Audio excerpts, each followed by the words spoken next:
Cinema కాబట్టి చెప్పలేకపోతున్నాను. దేవి గారు, దేవి నాగవల్లి గారు ఎక్కడ రండి. దేవి ఫైర్ బ్రాండా ఏమంటారు?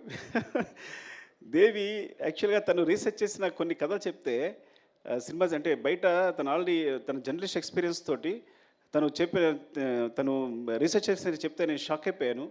అంటే ప్రపంచంలో ఏ మూలైనా ఏ కథనే ఉంటుందని అన్ని కథలు ఉన్నాయి ఇప్పుడు దేవి దగ్గర నాకు తెలిసి. ఎన్ని కథలనే లెక్కలేదు. తను చెప్తూనే ఉంది నాకు. So it's like I think one of them maybe నేను ముందు ముందు చేయొచ్చు కూడా, చెప్పలేను అది అన్నీ కుదిరితే కరెక్ట్గా. And all the best Devi. And cinema అంటే చాలా ఇష్టం. తన కోసం నాకు తెలిసి జర్నలిజం ఇప్పుడు వదిలేసిందేమో కూడా నాకు తెలియదు కంప్లీట్లీ.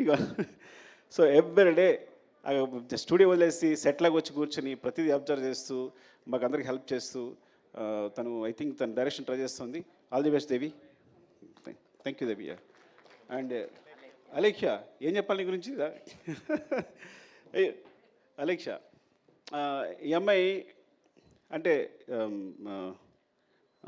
రష్మి గారికి అందరికి కూడా అంటే సెట్లో ఏమున్నా సరే ఒక 5-6 మెంబర్స్ ఇన్స్ట్రక్షన్ ఉంటారు, స్లాంగ్ ఇన్స్ట్రక్షన్ ఉంటారు.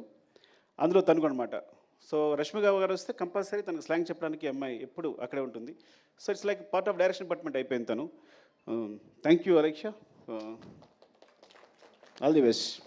అండ్ ఆర్టిస్ట్గా ట్రై చేస్తుంది తను కదా, తను ఆర్టిస్ట్గా ట్రై చేస్తుంది. All the best sir. By. Thank you. By. And Vishal